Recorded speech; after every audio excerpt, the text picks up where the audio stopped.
And, I want to ask you, if you had it all over to do again, would you do it or would you do it different? No, no, you couldn't do it differently because it was live. I would do anything to go back to that. It happens once in a while. A lot of the guys go back in and they'll say, "Let's do they call it, let's do a real date," because right now when it's digital, it's kind of not real. Yeah, But well, you never know. We can have this career thing all over again with the analog coming back I into hope, vogue. I hope so. There's nothing wrong with room on it. They're able to do so much technical stuff, but singers breathe. I remember listening to I was at Capitol one day, Mhm. and I hear them doing something. I said, why are you doing that?" Nat King Cole, you could hear him go Yeah, to the next thing, and he says, "Oh, I can get that out of there." I said, "No, don't do that. yeah. That's normal." But they got it out. They Oh, they took it. And there's so many little things like that. A guitar player squeaks every once in a while. Well, I can get rid of that. And they no, do. because then all of a sudden it's not real. No, Like you the said. record becomes very vanilla. But Yeah, exactly. It sure does. Do you have any encouraging words for entertainers and artists coming up now in the field? yeah, well, if someone says I want to be in the studios, I want to do this, if a young musician, and immediately I know where they're coming from. I said, well, if you want to be a studio musician, you better keep that radio on every channel, not just on rock and roll. Right.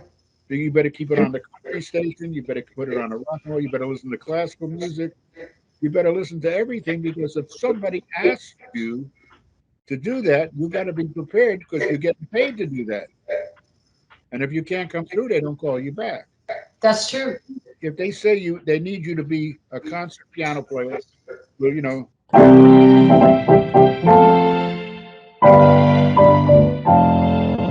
or they want it funky,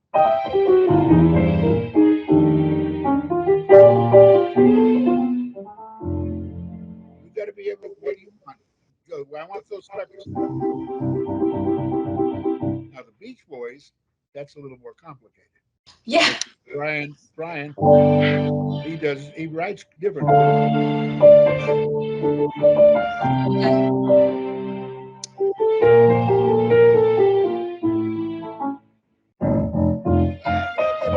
Vibrations. Good vibrations is probably one of the greatest songs ever written for rock and roll. You know, God only knows. Do you know how that starts? That song, God only knows.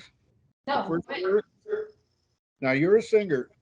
Can you imagine starting a love song? I may not always have loved you. That's Oh, brilliant. I feel like saying that to my stalker.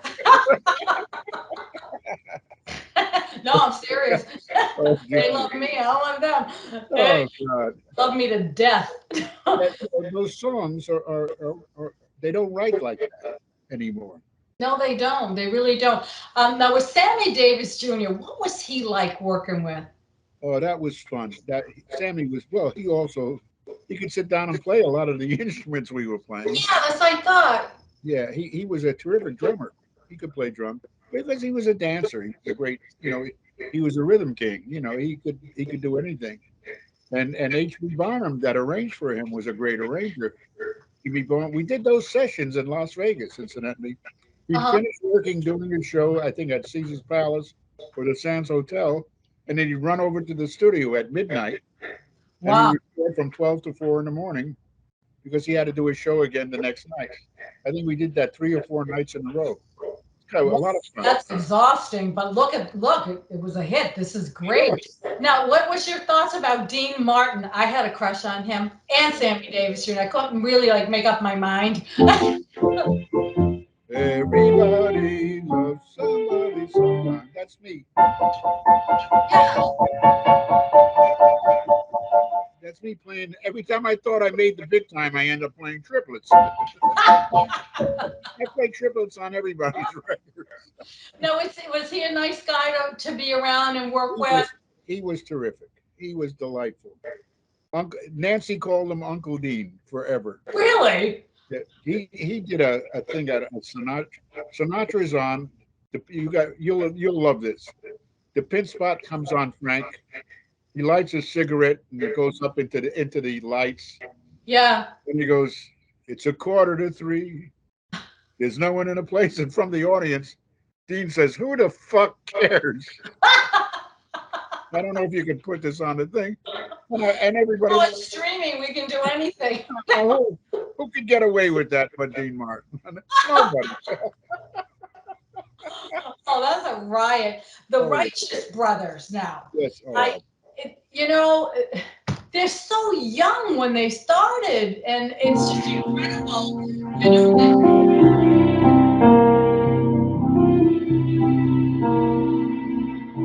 I mean, Love and Feeling, it's Unchained yeah. Melody. But before that, they had a little band. They worked all over Orange County, California, and they had a great version of Little Latin Loopy Loo that was better than the original. I always liked their version better. Why didn't they record it? They were with a label called Moonglow they had done 2 or 3 albums with this guy, and Phil Spector had a lot of problems with him because this guy wouldn't give him the rights to any of those. Oh boy. But when they came out with the Love and Feeling on his label on Spectre, he knew what was going to happen. The guy re-released all those other albums and made a four. The guy was no dummy. He knew what he was doing. Yeah. And Oh, to have 2 million selling records in that one album was pretty incredible. oh yeah. This has been such a great time chatting with you. And like I said, we could go on for hours, you and I, just just talking about. I like the analog thing. I'm so glad we agree with all that. And I always try to leave the program with having my guest leave giving a positive message, obviously, to all of your fans. Do you have a positive message for us? Live each day as if it's your last day, and you'll be way ahead because life, and I don't care how old you are, life is still too short. It's never long enough. You got to go for it. Give it all the gusto you can. Thank you very much. And thank you so much for being on Hollywood Entertainment News. De bougie, my friend. De bougie. Moja droga. I love you. Take care. Take care. Bye bye.